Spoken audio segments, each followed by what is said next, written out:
Hi అండి, welcome to my YouTube channel. నేను గత స్టార్టింగ్ ఎలిమినేషన్స్ ప్రక్రియ అయిపోయినా చెప్తూనే ఉన్నది, ఈ హౌస్ నుంచి వెళ్ళిపోతారని వాళ్ళే వెళ్ళిపోతున్నారు. యష్మి మొత్తానికి అయితే హౌస్ నుంచి వెళ్ళిపోతుంది. సో ఫస్ట్ నుంచి చెప్తున్నా, యష్మి అయితే బిగ్ బాస్ సీజన్ 8 ఈ వీక్ డ్యామ్స్గా వెళ్ళిపోతుందండి. గత 1 వీక్ చెప్తూనే ఉన్నా ఓటింగ్ పరంగా అదే జరిగింది. 100% యష్మి హౌస్ నుంచి వెళ్ళిపోయింది, ఎలిమినేట్ అయిపోయింది. సో పృథ్వీ సేవ్ అయ్యాడు. సో మొత్తానికైతే ఈ యష్మి ఎలిమినేట్ అయిన తర్వాత చాలా హ్యాపీగా ఫీల్ అయ్యాడు నిఖిల్, చాలా బాగుతున్నాడు పృథ్వీరాజ్.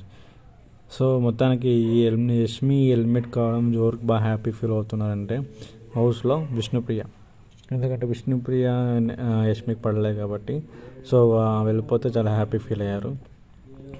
సో మొత్తానికి అయితే ఇన్ని వీక్స్ రావడం చాలా గ్రేట్ యష్మి.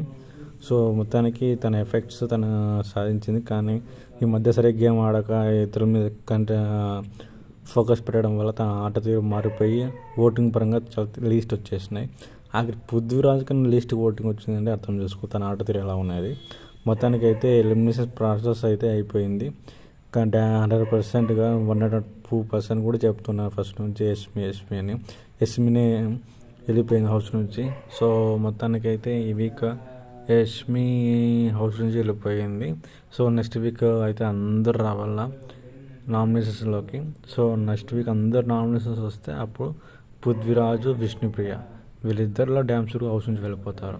సో నిన్న జరిగిన మెగా చీఫ్ టాస్క్లో రోహిణి అదిరికొట్టింది, మామూలు కాదు. నాగార్జున గారే క్లాప్స్ కొట్టి చెప్పారంటే అర్థం చేసుకోండి. సో మామూలుగా లేదు, రోహిణి చేసిన శివంగిలాగా ఆడింది.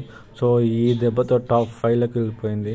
Rohini one of the top 5లో ఆ విధంగా చేసింది. మొత్తానికి ఇదే వీడియో నచ్చితే like. Thank you very much.